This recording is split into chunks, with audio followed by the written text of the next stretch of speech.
नमस्कार मेरे प्रिय बच्चों, कैसे हैं आप सभी। घर पर रहिए और सुरक्षित रहें। छात्रों, आप सभी लोगों को मेरा प्यार भरा नमस्ते। छात्र, आज हम देखेंगे पेज क्रमांक 13। यह एक कविता है। 9 नीम। सुनो और अभिनय करते हुए गाओ। छात्रों, इस कविता का नोट्स हमने लिख लिए हैं। आइए, किस तरह से कृति युक्त प्रश्न लिखा जाता है, उसके उत्तर लिखे जाते हैं, आज हम उसकी जानकारी प्राप्त करेंगे। तो सबसे पहले छात्र, हमें क्या करना है, कविता का 1-2 बार हमें पढ़ लेना है। छात्रों, कविता अगर यहाँ पे परीक्षा में अगर यहाँ पे कविता दिया गया है तो कविता को पद्यांश कहा जाता है। और अगर पाठ दिया गया है आपके पाठ्य पुस्तक हिंदी सुलभ भारती से, छात्रों अगर पाठ दिया गया है, जैसे उदाहरण के तौर पर आपके पाठ योग्य चुनाव और कौन से हैं बताइए, यह गद्यांश कहलाते हैं। छात्रों, तो आज हम कविता के माध्यम से देखेंगे किस तरह से प्रश्नों के उत्तर ढूंढे जाते हैं। तो आइए, यह एक डेमो वीडियो है जो आप लोगों को यहाँ पर प्रश्न के उत्तर कैसे ढूंढे जाते हैं, आज हम इसकी जानकारी प्राप्त करेंगे। तो सबसे पहले कविता पढ़ लेते हैं। आप यहाँ पर देखिए, ना मैं डॉक्टर, ना मैं ओझा, ना मैं वैद्य हकीम, मैं तो केवल एक पेड़ हूँ, नाम है मेरा नीम। मेरी सूखी पत्ती डालो, ऊनी कपड़े अनाज बचा लो, सूखी पत्ती के धुएं से मक्खी मच्छर दूर भगा लो। नहीं काटना मुझको तुम, मैं इतने सुख दे देता, सूरज की किरणों से मिलकर हवा शुद्ध कर देता। सूरज तारे धरती चांद की जब तक चले कहानी, हमेशा सबको सुख देने की है मन में मैंने ठानी। तो आइए छात्र, आप अपनी टेक्स्ट बुक में पेज क्रमांक 13 यह हम देखते हैं किस तरह से कृति युक्त प्रश्न किए जाते हैं। छात्रों, आप सभी लोग यहाँ पर ध्यान दीजिए। आपने यह अपनी नोटबुक में आपने इसके उत्तर लिखे हैं। अब हमें क्या करना है, आप यहाँ पर देखिए क्या दिया गया है। संजाल पूर्ण करो, अर्थात कि यहाँ पे जो दिया गया है वो किस तरह से उसके उत्तर ढूंढ के लिखे जाते हैं, अब हम इसकी जानकारी प्राप्त करेंगे। तो सबसे पहले क्या करना है, आप यहाँ पर देखिए क्या लिखा गया है।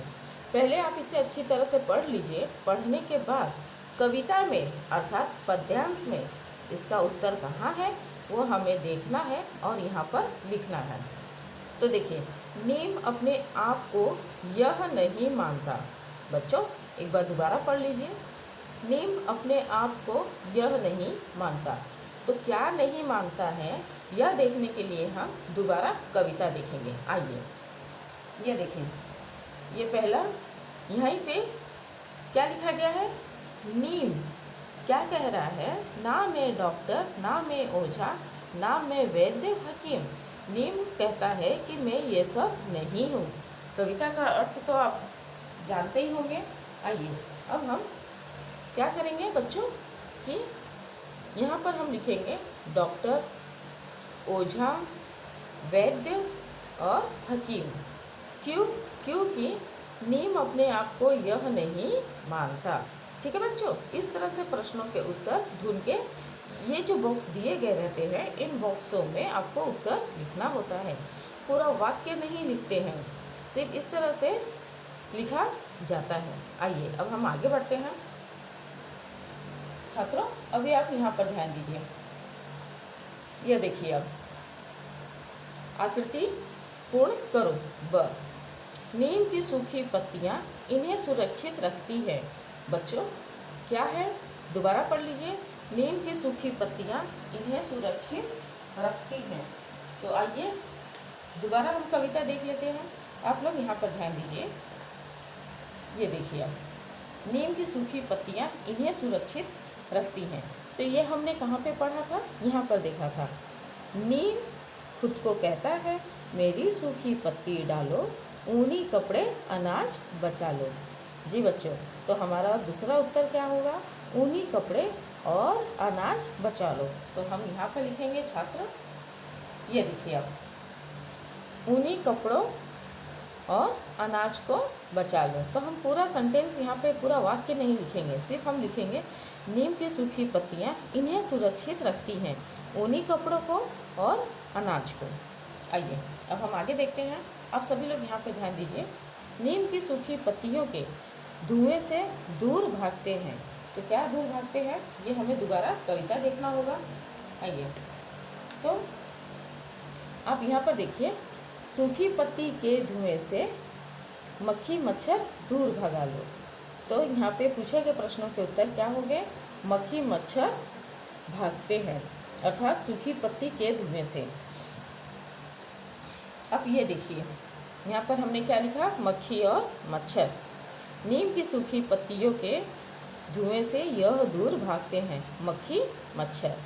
ठीक है बच्चों, अब हम इसी के साथ आगे बढ़ते हैं। अब आप यहाँ पर ध्यान दीजिए, सूचना के अनुसार कृतियाँ कीजिए, अर्थात जो पूछा गया है उसके उत्तर आपको ढूंढ के लिखने हैं। कविता में इनकी कहानी की बातें की गई हैं। छात्रों दोबारा देख लीजिए, कविता में अर्थात पद्यांश में इनकी कहानी की बातें की गई हैं। तो किसकी कहानी की बातें यहाँ पर चल रही है? आइए कविता में हम इसका उत्तर ढूंढ लेते हैं। आप सभी लोग यहाँ पे ध्यान दीजिए, ये देखिए, सूरज, तारे, धरती, चांद की जब तक चले कहानी। तो छात्रों प्रश्न क्या पूछा गया था? कविता में इनकी कहानी की बातें की गई है। तो सूरज की, तारे की, चांद की और धरती की। तो हमारा उत्तर क्या होगा? आप सभी लोग यहाँ पर ध्यान दीजिए। ये देखिए, यहाँ पे जो बॉक्स दिए गए थे, इन में हमने उत्तर क्या लिखा है? सूरज, तारे, धरती और चांद। इस तरह से हमने यह हल किया। अब इसी के साथ हम आगे बढ़ते हैं। आप यहाँ पर देखिए, उत्तर लिखिए। अभी हमने उत्तर लिखना है।